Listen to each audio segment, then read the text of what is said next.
Let's move on to classic supercells. Classic supercells are pretty much the crown jewel of storm chasing. They often offer the best of both worlds. Great structure, and they can produce tornadoes that are quite visible and chaseable. But that involves extra pieces to the puzzle and extra safety measures you must employ in order to effectively navigate around them. Along with safety considerations, where you decide to position yourself around a classic supercell has a lot to do with what kind of lighting and contrast you're looking for. This is important for viewing in general, but especially if you're interested in getting good storm photos. From a position east of the mesocyclone, the sun will be behind the storm, and therefore, storm features such as wall clouds and tornadoes will be backlit. They'll tend to be darker and more silhouetted. In contrast, from the west, storm features will be front-lit. Colors will tend to be a bit flatter, and storm features will tend to be more white in nature.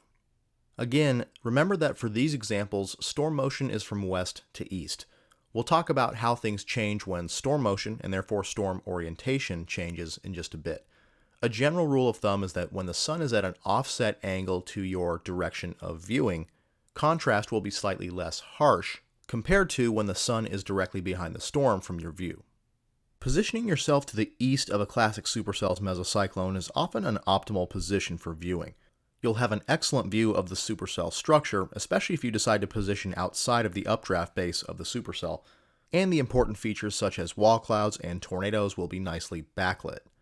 Sometimes from the east, the contrast might be slightly too harsh, with the area behind the wall cloud or tornado quite bright, making it difficult to photograph. Therefore, using our rule of thumb that we just discussed, situating yourself just southeast of the mesocyclone's motion might be the most optimal, as it slightly lessens the harshness of the contrast but still provides you a full view of the storm structure and important features. Storm chasing is already tough. Learning alone makes it tougher. Discord community link in description. Setting up anywhere south of the mesocyclone's motion is going to be a fairly safe spot to be in. You're not going to have to worry about any consequences of being directly in the path of tornadic circulations, and you'll be fairly well removed from other supercell hazards. So if you're a lesser experienced or newer chaser, this is a great spot to start with. Now of note, the farther south you go relative to the mesocyclone of the storm, the contrast tends to get a bit worse. But nonetheless, this is a very safe spot to be in, especially if you are a less experienced chaser. Regardless of whether you set up east, southeast, or south of the mesocyclone of the supercell, you must be aware of sudden changes in storm motion, just like we talked about with LP supercells. For example, let's say you set up east of the mesocyclone and the storm decides to take a jog to the south. Well, large hail is lurking in the precipitation core, often on the very edges of the forward flank as well, so you can be easily impacted by large hail should this occur. Also, for folks who set up southeast or south of the mesocyclone, there have been many cases in the past where tornadoes have deviated to the south, putting folks in these regions in danger. This is quite rare, and being southeast or south of the mesocyclone of the storm is, again, quite a safe position to be in, but it still needs to be taken into consideration.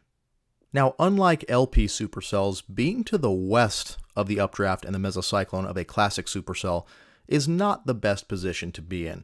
This is because precipitation from the rear flank downdraft, which wraps around the low-level mesocyclone, can obscure important storm features such as wall clouds and tornadic circulations.